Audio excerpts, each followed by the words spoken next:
If you're struggling to stop drinking alcohol, I'm going to show you how to make it easy.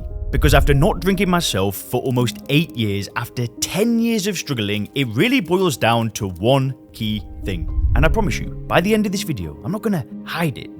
You're gonna see exactly what it is and you're gonna go, oh, that's what was missing. If we've not met yet, my name is Leon Sylvester. I'm the founder of SoberClear.com. And I'm the creator of the SoberClear system. There's a scientific report that's written on the method, how it works, how we get a 96% client-rated success rate, how we can get results in as little as 24 hours. Not always, but it can happen. And if you want to see if working together is a good match, then just go over to the description below, click one of the links that says apply for the program. You can fill in a short application, and then we can jump on a call and actually see if working together one-on-one, where I take you through this system, could be the right thing for you.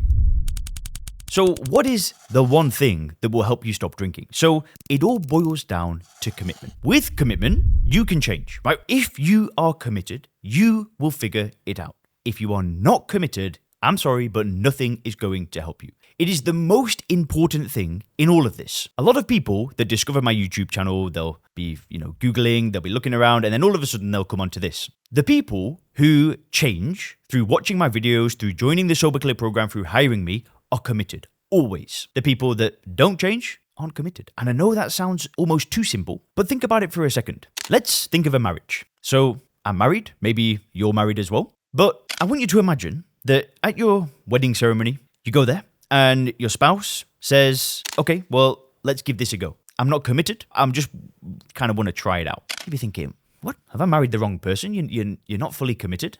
What happens if they said, yeah, I'm not committed, and if I find somebody better, it is what it is? You'd be thinking, wait a minute, I didn't sign up for this. You'd have no faith in that person. But that's not how marriages work. Marriages are a little bit like stopping drinking. Because marriages, they say it. When you do your vows, you go through sickness and in health, and no matter what happens, you stay together. That's a marriage, if I'm not mistaken. And the reason why you stay together is because you are committed. You're fully committed to sticking with that person no matter what happens. Now, sure, don't get me wrong. There's divorces. There's, sometimes marriages don't work out for other reasons and they try to commit and it doesn't work, but you get the point. So what's different with stopping drinking? So let me break this down and let me explain how it actually plays out in the real world, using myself as an example. When I struggled to stop drinking, because boy, oh boy, did I struggle. I tried to stop drinking more times than I can count. When I would have these attempts to stop drinking alcohol, here's what would happen.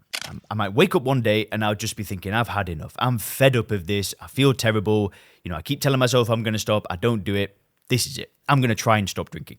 And there you go. Like, it's already kind of set me up to fail. Now, don't get me wrong. There are people out there that can try to stop drinking alcohol and they never drink again. But that wasn't my experience. I would always start with this uncommitted kind of mindset and, the going gets tough. I wake up one morning, I don't feel great. What do you think happens? I drink again. The difference is 7.5 years ago, I committed to stopping drinking. There was no way that I was going back. Something changed in my heart. I knew for sure that I was fully dedicated to this path. I was willing to do whatever it took. I would make any lifestyle change required. I'd just do anything to make sure that this sticks. And the reason why I felt so committed is because I stopped lying to myself. And what I mean by I stopped lying to myself is I stopped lying to myself that drinking alcohol was normal, that it was okay, that it added value to my life, and the illusion just started crumbling. And once that happened, once I just saw ethanol, a poison, something that I had no desire to put in my body anymore, I committed to the path.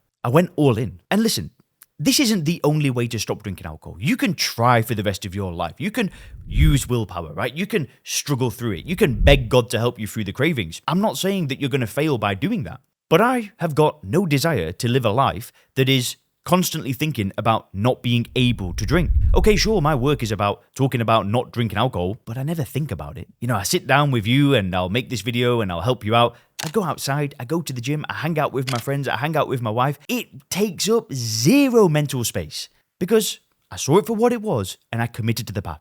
The illusion crumbled and I got on with things. And you need this level of conviction. You need to see it for what it is. You need to get to a place where you know that there is no benefit to putting that drug in your body. See, just for a second, imagine an ideal life, right? Just imagine that you have got the exact life that you want. You're in perfect shape. right? You've got the health that you want. You've got the best family life that you could ever have. You've got all the money that you want. I want you to sit down for 1 second and ask yourself, is that person drinking alcohol? I don't know. I don't think so. I know in my life that if I wanted to achieve the things that I wanted to achieve, there was no way that I could drink alcohol and reach it. And that was another big part of things. I saw alcohol for what it was, but then I realized there was a gap. There was a gap between who I was and what I wanted. And the thing that was, it was like this wall. I don't know if you like, science, but it was the Fermi paradox, right? Like I couldn't get past this because the Fermi paradox was alcohol. Let me know in the comments if you understood that. But my solution to the Fermi paradox was stopping drinking alcohol. And then it all started happening. I started making more money. I started having more confidence. I was able to launch SoberClear, create the online business I wanted, get married. I was able to do all the things I wanted. And then I knew for sure that I'd made the right decision. But I knew, regardless of what happened after stopping drinking alcohol, I wasn't going to drink again. It didn't matter because I knew there was no benefit to consuming it no matter what. Now, commitment is one thing, but there are certain things that you also need to avoid when you stop drinking. And if you want to see what those are, click the video on the screen right now.